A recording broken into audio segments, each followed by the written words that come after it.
Bonjour, je vais vous parler de questions religieuses, notamment des rapports entre le christianisme et le judaïsme. J'emploie une expression un petit peu frappante, mais qui dit bien ce qu'elle veut dire. Je dirais que les juifs n'ont pas de religion, mais qu'ils sont une religion.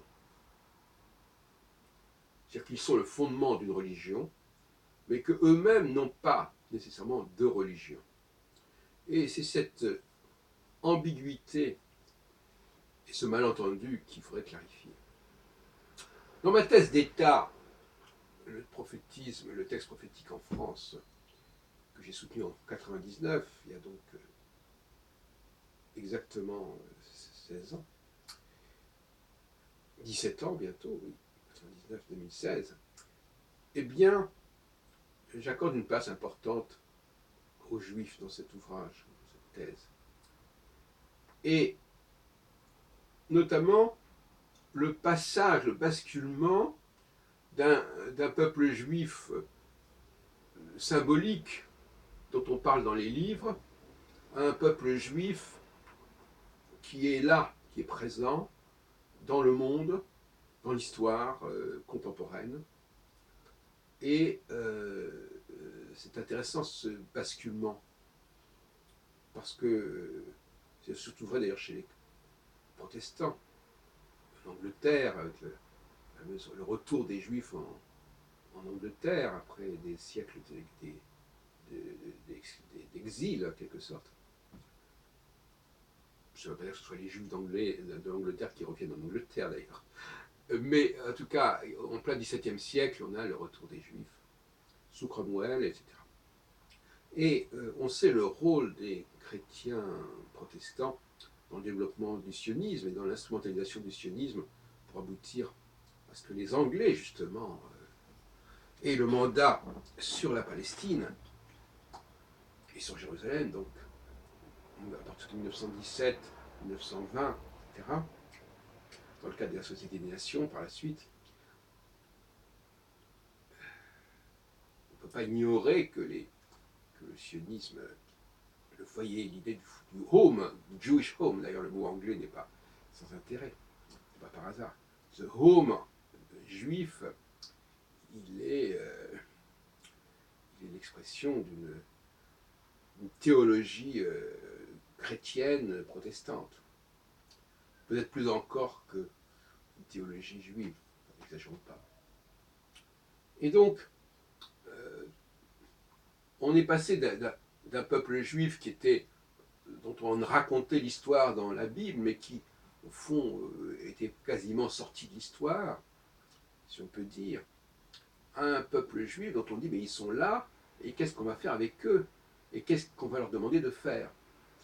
Et c'est justement là que le problème se pose, puisque dans le prophétisme, dans la théologie, dans la téléologie chrétienne, la fin des temps passerait par le retour des Juifs en Palestine. Et donc c'est pas du tout innocent tout ça. Alors, où en est-on à présent? Alors, que voulez-vous? Cette formule, les Juifs, que je propose, qui est mienne en quelque sorte, jusqu'à preuve du contraire, les Juifs n'ont pas de religion, mais ils sont sur la religion, c'est une toute nouvelle problématique. C'est-à-dire que les Juifs sont l'objet d'un culte. Mais ce ne sont pas les Juifs qui rendent ce culte, n'est-ce pas?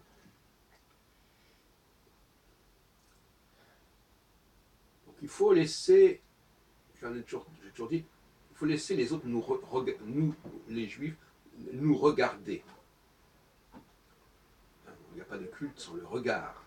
Donc nous sommes un élément visible de cette histoire biblique. Et quelque part, on nous doit le respect, sinon l'adoration. Donc nous avons un rôle à jouer au sein des nations, et notamment au sein du christianisme, sinon au sein de l'islam, en tant qu'incarnation de l'alliance entre les hommes et Dieu. Même si on admet que cette alliance a pu s'étendre largement et peut-être devenue universelle, il n'empêche qu'elle est née dans ce contexte particulier, elle est née en rapport avec ce peuple en particulier. Ce qu'on appelle le peuple témoin aussi, quelque part. Vouloir exterminer ces juifs, comme on l'a voulu pendant la Seconde Guerre mondiale, qu'on a voulu, comme on a laissé faire dans bien des cas, c'est effectivement un blasphème, un sacrilège, une atteinte à quelque part à cette religion elle-même, cette religion chrétienne qui s'aborde en ne respectant pas le caractère sacré du peuple juif, du peuple hébreu. Alors, comment peut-on faire l'objet d'un culte quand on est juif? C'est là toute la question, c'est une question délicate. Si nous ne sommes plus une religion, c'est-à-dire que si le juif n'est pas notre religion, mais est la religion des autres, où sommes-nous? Sommes-nous condamnés à une sorte de valeur symbolique, à un rôle symbolique? De toute façon, nous le sommes quelque part à tous les niveaux, même en Israël. Mais ce qu'il faut éviter, c'est le repli sur soi. Les Juifs n'ont pas vocation à se replier sur eux-mêmes, puisqu'ils ont vocation à incarner, à être le témoin de cette alliance. Mais ils n'ont pas non plus à la célébrer, cette alliance. Le livre est là pour le faire. Vous savez que j'ai beaucoup de réticence par rapport à tout ce qui est livre. Il y a un livre qui existe, on parle des religions du livre. Il y a un livre qui existe, bon, très bien, eh bien, il est là.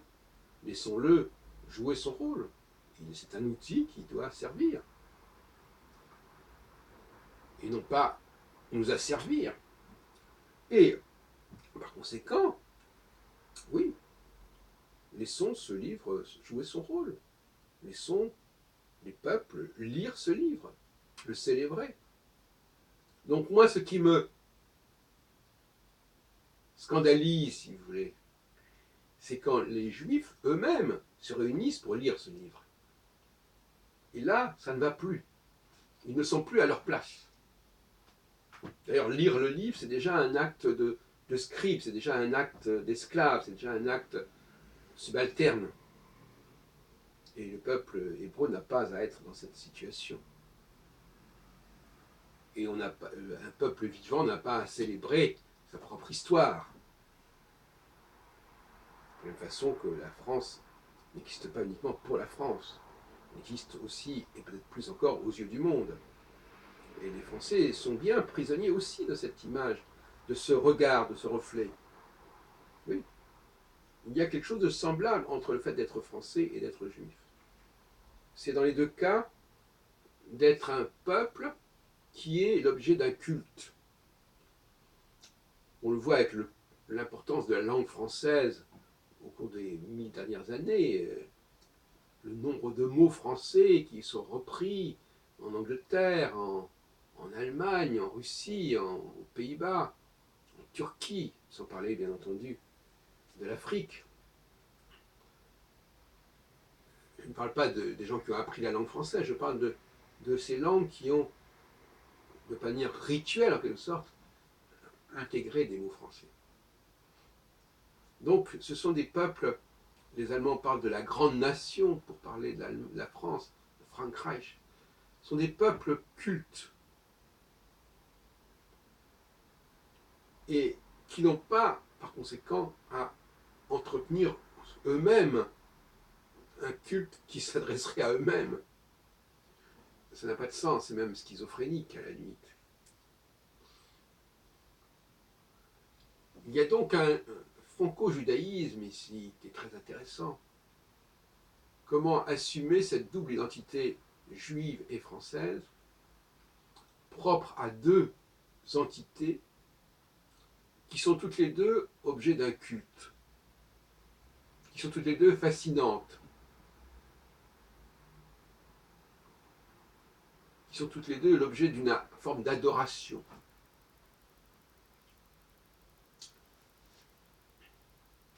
Quelle religion imaginer pour ces peuples qui sont eux-mêmes objets de religion? Voilà la question qui se pose.